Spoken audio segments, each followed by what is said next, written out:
2025 మే నెలలో అదృష్టం వరిస్తున్న రాశులు ఇవే. మరి ఆ వివరాలు ఏమిటో పూర్తిగా తెలుసుకునే ముందు మీరు ఏమైనా సమస్యలతో బాధపడుతుంటే వాటి పరిష్కారం కోసం మా గురువు గారి నెంబర్కి కాల్ చేసి మీ సమస్యలకి తగిన పరిష్కారం పొందండి. ఖచ్చితంగా మీ సమస్య పరిష్కారం అవుతుంది. ఇక వివరాల్లోకి వెళ్తే 2025 మే నెలలో గురుగ్రహం అనుకూలంగా సంచరించడంతో 3 రాశుల వారికి రాజయోగం లభించనుంది. ముఖ్యంగా అందులో తులారాశి వారికి అద్భుతమైన ఫలితాలు కలగబోతున్నాయి. 9వ స్థానంలో ఉన్న గురుగ్రహం మీ రాశి లగ్నంలోకి వస్తాడు.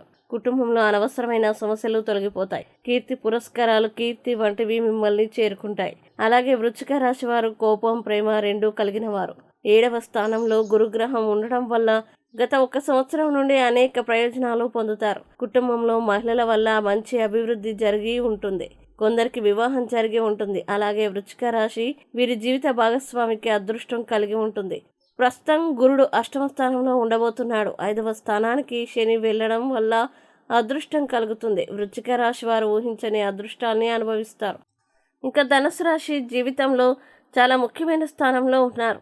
అలాగే సమాజంలో ప్రాధాన్యత లభిస్తుంది. ఆరోగ్యంలో మంచి అభివృద్ధి చూస్తారు. తెలివితేటలు పెరుగుతాయి. ఆకస్మిక యోగం వల్ల విదేశాలకు వెళ్ళే యోగం కలుగుతుంది. వివాహ యోగం కలుగుతుంది.